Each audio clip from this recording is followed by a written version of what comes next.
Assalamualaikum warahmatullahi wabarakatuh. Teman-teman semua, jumpa lagi dengan kami dari BSI Channel, dengan saya Fajar. Alhamdulillah hari ini kita kedatangan tamu istimewa dari Jakarta. Beliau adalah Direktur Sosialisasi, Komunikasi, dan Jaringan Badan Pembinaan Ideologi Pancasila, Bapak Aris Heru Utomo.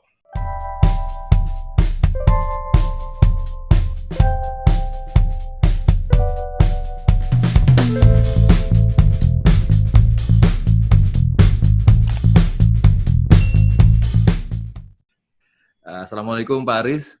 Waalaikumsalam Pak Fajar. Apa kabar? Baik, alhamdulillah. Terima kasih sudah mau berkenan hadir memenuhi undangan kami untuk kita berbincang-bincang ya, kita ngobrol santai. Pak Dir, ini ada beberapa hal yang ingin kami ingin ketahui lebih jauh mengenai nilai-nilai Pancasila yang pastinya Pak Dir lebih banyak kesehariannya mengkomunikasikan dan mendiseminasikan mengenai hal ini. Tapi sebelum itu, boleh nggak beritahu teman-teman ini mengenai BPIP itu dan direktorat yang Pak Dir pimpin ini, Pak? Ya, baik. Terima kasih Pak Fajar. Terkait dengan Badan Pembinaan Ideologi Pancasila ini, memang ini merupakan satu institusi baru yang dibentuk oleh pemerintah dalam rangka untuk kembali menguatkan pemahaman ideologi Pancasila di kalangan masyarakat. Jadi Badan Pembinaan Ideologi Pancasila ini yang biasa disingkat sebagai BPIP merupakan kelanjutan dari unit kerja Presiden untuk pembinaan ideologi Pancasila yang dibentuk pada tahun 2017 yang pada saat itu diketuai oleh Dr. Yudi Latif sebagai ketua UKP-nya, sebagai kepala UKP. Namun melihat perkembangan urgensi dari unit kerja yang dipandang tidak cukup untuk memperkuat upaya-upaya pembinaan ideologi Pancasila, maka kemudian melalui Perpres nomor 7 tahun 2018, tanggal 28 Februari tahun 2018, pemerintah kemudian membentuk Badan Pembinaan Ideologi Pancasila. Tujuan dari pembentukan BPIP ini adalah untuk melakukan penyusunan kebijakan terkait pembinaan ideologi Pancasila dan juga bagaimana pelaksanaan dari kebijakan pembinaan ideologi Pancasila di dalam kehidupan berbangsa dan bernegara. Jadi dari sisi usia, BPIP ini relatif masih muda, baru berusia 2 tahun. Ya, 2 kemarin tahun. Ya. Februari kemarin 2 tahun. Jadi memang ibarat bayi ini masih balita dan masih perlu banyak penguatan-penguatan sehingga apa yang diharapkan oleh semua unsur masyarakat, mulai dari pemerintah dan masyarakat, untuk bagaimana bisa menguatkan kembali ideologi Pancasila di dalam kehidupan bermasyarakat bernegara ini memang harus masih terus kami susun dan kami siapkan untuk bisa memenuhi apa yang menjadi harapan masyarakat. Pada saat ini BPIP dipimpin oleh Kepala Profesor Dr. Andes Kiai Haji Yudian Wahyudi, MA-PhD. Beliau adalah Rektor UIN Yogyakarta. Sekarang ini beliau menjabat sebagai Kepala BPIP.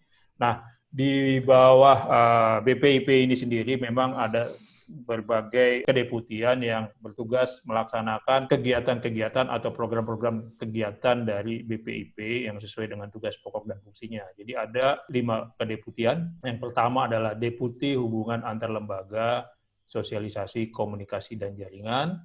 Yang kedua adalah Deputi Hukum dan Advokasi. Kemudian ada Deputi Kajian dan Materi.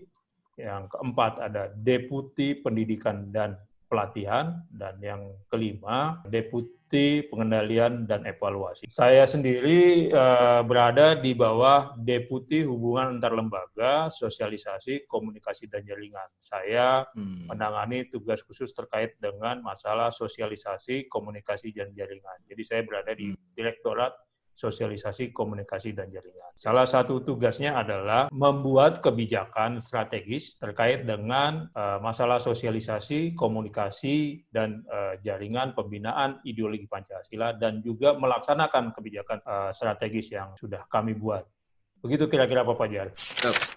Wah, lengkap. Makasih Pak Direktur. Jadi kalau boleh tahu, ini sudah pasti ya, teman-teman di sini juga sudah paham bahwa Pancasila, Undang-Undang Dasar tahun 1945, NKRI itu harga mati, ya kan? Ya.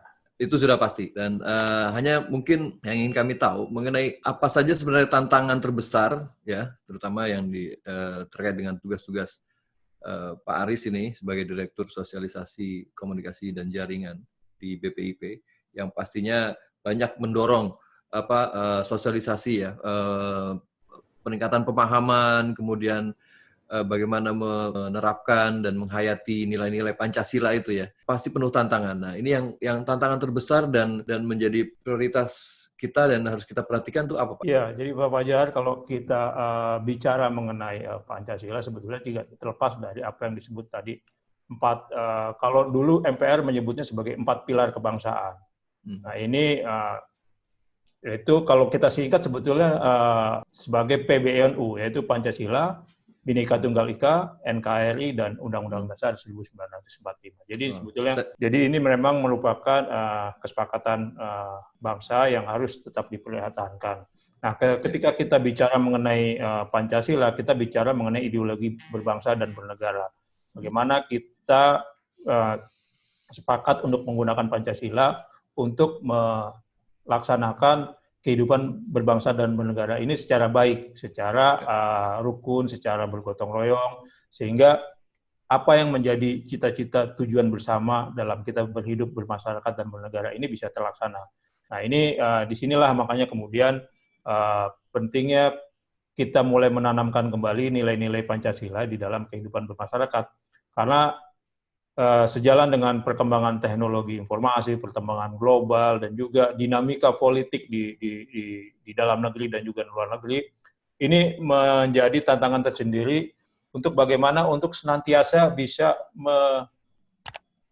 mengingatkan atau mensosialisasikan nilai-nilai Pancasila sebagai ideologi berbangsa dan negara yang dapat diterima dan dapat dilaksanakan oleh seluruh masyarakat Indonesia.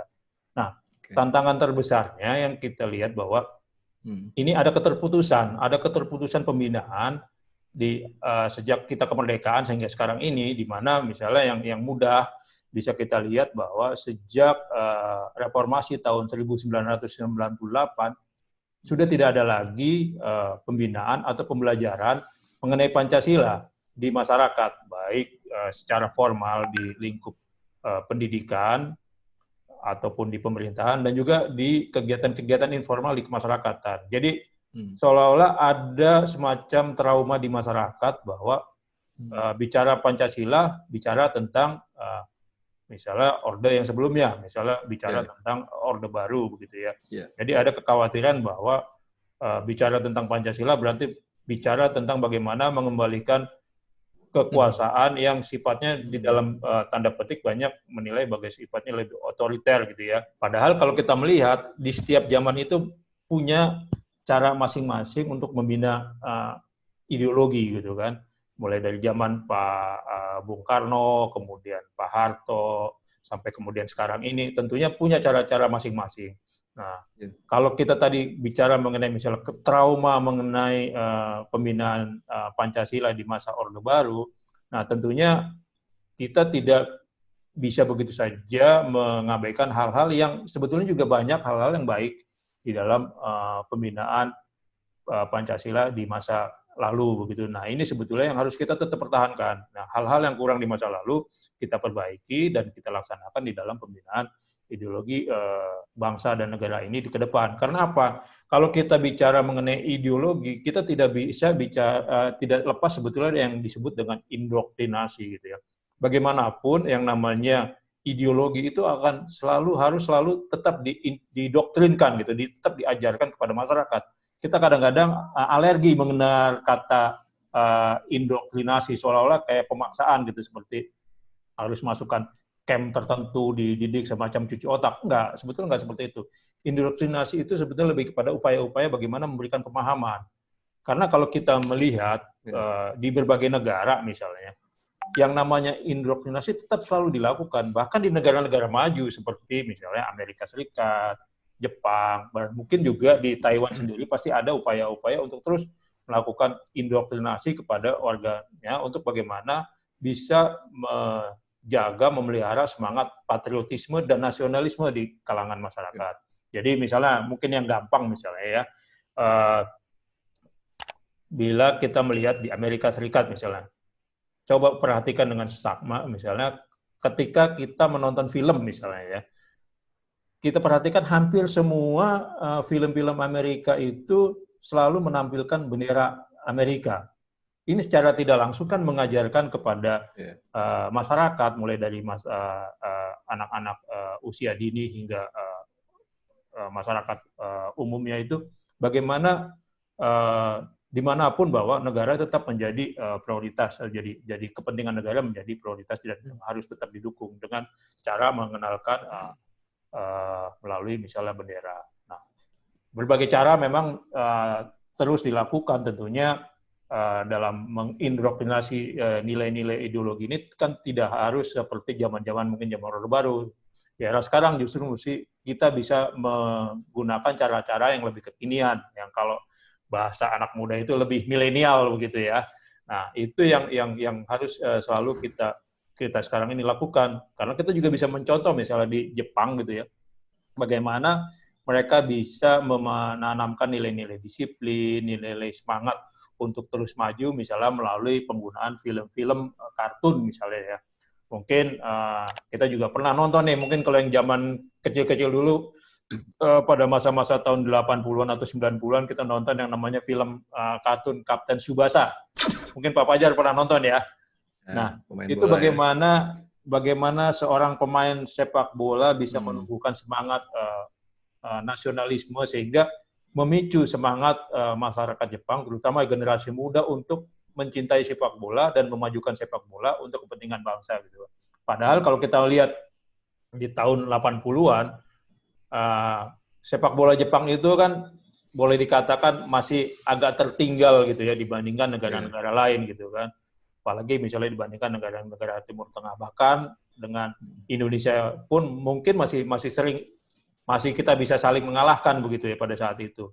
Tapi coba lihat setelah menjelang tahun 2000-an ya sampai sekarang, kita lihat setiap kali Piala Dunia Jepang itu pasti selalu menjadi negara peserta dari Asia yang lolos ke Piala Dunia gitu kan. Nah, ini memperlihatkan bahwa melalui film-film kartun juga kita bisa mendorong atau menggugah semangat anak-anak muda dengan memberikan contoh-contoh yang baik sehingga mereka bisa memahami nilai-nilai semangat-semangat gotong royong atau semangat-semangat nasionalisme yang ada atau kearifan lokal yang ada di masing-masing daerahnya sehingga mereka bisa tetap menjaga semangat patriotisme dan nasionalisme dalam menjaga persatuan dan kesatuan dari negaranya dan juga mencapai tujuan. Begitu Pak Fajar. Wah, lengkap sekali nih Pak Direktur penjelasannya. Terima kasih. Jadi memang esensi dari nilai-nilai Pancasila itu adalah patriotisme dan nasionalisme. Nah, kalau berkaitan dengan teman-teman kita yang ada di luar negeri, terutama yang bekerja atau kuliah atau belajar, ini kira-kira nilai-nilai patriotisme dan nasionalisme yang seperti apakah yang patut mereka jaga selama mereka berada di luar negeri? Karena mereka pasti menjadi warga asing, ya kan, satu, tapi yang kedua juga tetap sebagai warga negara Indonesia dan di mana mungkin di situ juga banyak berinteraksi baik dengan warga asing lain maupun juga sama warga Indonesia. Apa yang perlu mereka lakukan dan ingat ya sebagai warga negara Indonesia di luar negeri, Pak Dir? Iya, jadi memang kalau kita bicara Pancasila sebetulnya kita tidak luput dari kita berbicara mengenai kebangsaan sebetulnya, nasionalisme. Karena memang kalau kita membaca sejarahnya bagaimana Pancasila ini dirumuskan, salah satunya yang disampaikan oleh Bung Karno ketika pidato di depan Badan Persiapan Usaha Perintis Kemerdekaan tanggal 1 Juni 1945, salah satu sila pertama yang beliau sebutkan adalah mengenai nasionalisme atau kebangsaan. Nah, ini jadi rujukan pertama. Nah, dari sini kita melihat bahwa arti penting dari Pancasila salah satunya adalah bagaimana mewujudkan semangat kebangsaan. Dan ini yang kemudian menjadi catatan tersendiri dan tantangan tersendiri bagi kita semua sekarang ini, bagaimana kita bisa senantiasa memelihara dan menjaga semangat kebangsaan ini, sehingga kita bisa tetap bersaling tolong-menolong, saling bergotong royong, melaksanakan apa yang menjadi cita-cita para pendiri bangsa dan juga keinginan dari masyarakat kita semua untuk misalnya salah satunya tujuan akhirnya adalah mewujudkan suatu keadilan sosial begitu Pak Fajar. Jadi ini memang jadi tantangan tersendiri bukan hanya bagi masyarakat Indonesia yang berada di dalam negeri, tetapi juga masyarakat Indonesia yang sekarang berada di luar negeri, entah itu untuk menuntut pelajaran atau belajar di luar negeri ataupun bekerja di luar negeri ya. Nah, ini menjadi tantangan tersendiri karena terus terang dengan perkembangan global yang seperti tadi awal saya singgung dan juga perkembangan teknologi ini, memang kemudian memunculkan godaan-godaan dari sebagian banyak orang untuk misalnya bagaimana berupaya menggantikan nilai-nilai Pancasila, nilai-nilai yang tadi saya sebutkan misalnya kebangsaan, kemanusiaan, persatuan, demokrasi, dan keadilan sosial dengan nilai-nilai lain, ideologi-ideologi lain yang tidak sejalan dengan semangat kearifan lokal yang ada di masyarakat Indonesia itu sendiri. Semangat yang justru sebetulnya tumbuh di dalam diri masyarakat Indonesia sendiri. Karena kalau misalnya kita merujuk kembali apa yang disampaikan oleh Bung Karno dalam pidatonya, sebetulnya kalau kita bicara mengenai Pancasila, Panca itu kan 5 artinya ya. Jadi ada 5 sila. Beliau menyebutkan kalau memang 5 sila masih kebanyakan susah untuk kita mengingatnya, 5 sila atau Pancasila itu, maka kita bisa memerasnya menjadi 3 sila atau trisila, yaitu sosio-nasionalisme, sosioekonomi, dan terakhir ada ketuhanan. Tapi kalau trisila ini pun masih susah untuk kita terjemahkan, kita bisa menjadi satu, kita bisa memerasnya menjadi yang disebut ekasila, yaitu apa? Ya gotong royong menurut beliau, menurut Bung Karno. Jadi sebetulnya inti dari Pancasila itu adalah gotong royong. Nah, ini nilai-nilai yang sebetulnya sudah hidup di dalam masyarakat sejak zaman dulu begitu. Nah, ini yang kemudian oleh para pendiri bangsa coba digali nilai-nilai Pancasila ini, kemudian dirumuskan menjadi satu nilai-nilai yang sekarang kita kenal sebagai Pancasila begitu. Nah, kaitannya dengan apa yang bisa dilakukan oleh masyarakat Indonesia yang berdiam di luar negeri, tentunya yang utama adalah semangat untuk selalu senantiasa menjaga persatuan dan kesatuan bangsa. Nah, itu karena tadi juga seperti saya singgung bahwa ketika kita berada di luar negeri, sebetulnya bukan hanya yang berada di luar negeri, di dalam negeri pun banyak godaan-godaan untuk mencoba menggantikannya dengan ideologi lain. Nah, di sini pentingnya bagaimana kita bisa selalu istiqomah begitu ya, untuk bagaimana bisa menjaga nilai-nilai Pancasila dalam pelaksanaan kehidupan sehari-hari, menjaga persatuan. Salah satu kuncinya adalah menjaga persatuan ketika kita berada di luar negeri. Tentunya ketika kita berada di luar negeri kan kita berada di dalam lembaga-lembaga atau kepentingan-kepentingan yang berbeda di belakang kita begitu ya. Nah, tentunya di sini kita tidak bisa lebih leluasa dibandingkan ketika berada di dalam negeri. Nah, di sini semangat untuk selalu menjaga persatuan di antara sesama anak bangsa, sesama warga negara Indonesia ini sangat penting. Sehingga apa yang menjadi cita-cita dan tujuan kita bersama bisa menjadi bisa terwujud. Tentunya dengan sesuai kompetensi atau kapasitas dari masing-masing kita yang berada di luar negeri gitu ya. Tentunya masing-masing punya kelebihan dan juga punya kekurangan. Nah, ini yang harus kita selalu sinergikan, kita persatukan satu sama lain sehingga menjadi semangat gotong royong yang bisa memajukan bersama. Begitu Pak Fajar. Terima kasih Pak Direktur. Ini terakhir mungkin ya. Ini kita masih dalam kondisi wabah COVID ya, baik di Indonesia maupun di manapun. Nah, pesan apa dan nilai-nilai Pancasila apa yang bisa lebih mudah diterapkan dan sangat relevan, bermanfaat yang dapat dilakukan oleh kita semua sebagai warga negara Indonesia, terutama yang di luar negeri ya. Saya mungkin langsung fokus ke mereka yang berada di luar negeri, mungkin seperti di Taiwan atau di tempat lain. Nilai-nilai Pancasila apa yang bisa kami lakukan dari sini untuk berkontribusi membantu Indonesia, ya, terutama dalam penanganan wabah COVID-19 ini, Pak Dir? Iya, Pak Fajar. Ketika kita berbicara mengenai COVID, tentunya upaya-upaya melawan COVID tentunya kita tidak bisa berjalan sendiri ya. Pemerintah tidak bisa berjalan sendiri, begitupun masyarakat. Nah, di sini sinergi kalau di dalam negeri tentunya sinergi antar pemerintah, baik pemerintah pusat, pemerintah daerah, dan juga berbagai kelompok-kelompok masyarakat itu sangat penting. Nah, dalam kaitannya dengan upaya-upaya yang bisa dilakukan oleh masyarakat di Indonesia yang berada di luar negeri, tentunya hal-hal yang terkait dengan tadi yang saya sebutkan bahwa sebetulnya inti dari Pancasila itu adalah Ekasila, yaitu gotong royong. Nah, di sini saatnya bagi kita semua, termasuk masyarakat Indonesia yang berada di luar negeri, untuk bagaimana mengupayakan nilai-nilai gotong royong dalam laku nyata, dalam perilaku keseharian, gitu ya. Jadi bagaimana bisa melakukan Pancasila dalam tindakan, begitu bahasa sederhananya. Bagaimana kita mengamalkan nilai-nilai Pancasila dalam tindakan.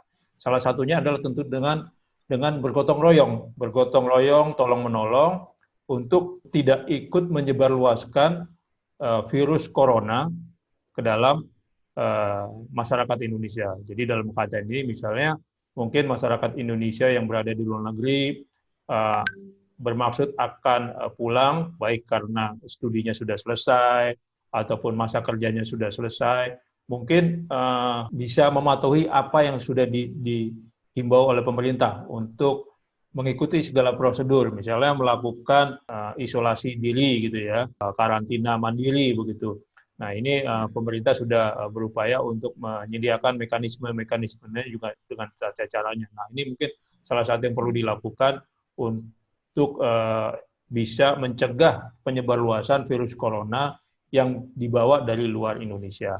Nah, mungkin cara lain yang bisa dilakukan adalah jika memang tidak urgent atau memang masih punya kesempatan untuk menunda misalnya cuti atau aktivitas lainnya di Indonesia, mungkin sebaiknya ditunda terlebih dahulu sehingga nanti kondisi di dalam negeri memang benar-benar sudah kondusif, begitu. Jangan sampai kemudian kita menjadi carrier dari virus corona, begitu.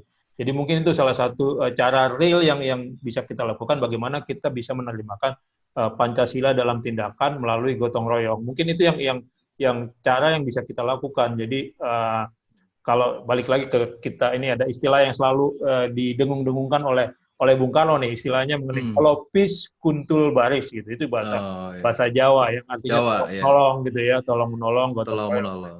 Nah, ini sekarang justru tolong menolong ini bisa dilakukan dengan tidak mudik atau tidak pulang kampung, begitu. Jadi kalau bahasa anak muda ini sekarang, inilah saatnya kaum rebahan bisa menjadi pahlawan. Dengan tidur-tiduran, tidak kemana-mana, itu sangat membantu, begitu, tidak menyebarluaskan virus. Nah, mungkin ini salah satunya yang memang bisa kita lakukan. Kalau boleh saya ulangi sedikit dari yang terakhir itu, salah satu cara dan kontribusi kita ya untuk membantu pemerintah Indonesia dan juga masyarakat yang ada di Indonesia dalam menghadapi wabah COVID-19 adalah kami atau mereka yang ada di luar negeri menahan diri untuk tidak pulang dulu sepanjang mereka memang memungkinkan ya, baik yang bekerja, kuliah, ataupun yang lainnya. Jadi tidak memaksakan diri untuk mudik. Memang berat, kami yakin ya, kita yakin Pak Dir ya, dengan tradisi kita tradisi mudik kita dalam rangka Idul Fitri ini, Lebaran, akan sangat berat untuk dihilangkan. Tapi saya kira demi kepentingan dan kesehatan kita bersama, semuanya, tidak hanya kita individu, tapi juga keluarga dan masyarakat, mungkin ini saatnya kita memberi kontribusi yang bisa kita berikan, yaitu dengan menahan diri, ya mengikhlaskan diri untuk tidak mudik ya untuk tahun ini. Mungkin gitu ya Pak Dir ya, pesan-pesannya. Iya, sangat tepat sekali Pak Fajar. Baik, terima kasih Pak Direktur atas waktunya. Mungkin kapan-kapan kita ngobrol lagi ya. Baik teman-teman, itu bincang-bincang saya dengan Pak Aris Heru Utomo, Direktur Sosialisasi Komunikasi dan Jaringan BPIP. Semoga bermanfaat. Kita akan jumpa lagi dengan video-video berikutnya. Assalamualaikum warahmatullahi wabarakatuh. Waalaikumsalam warahmatullahi wabarakatuh.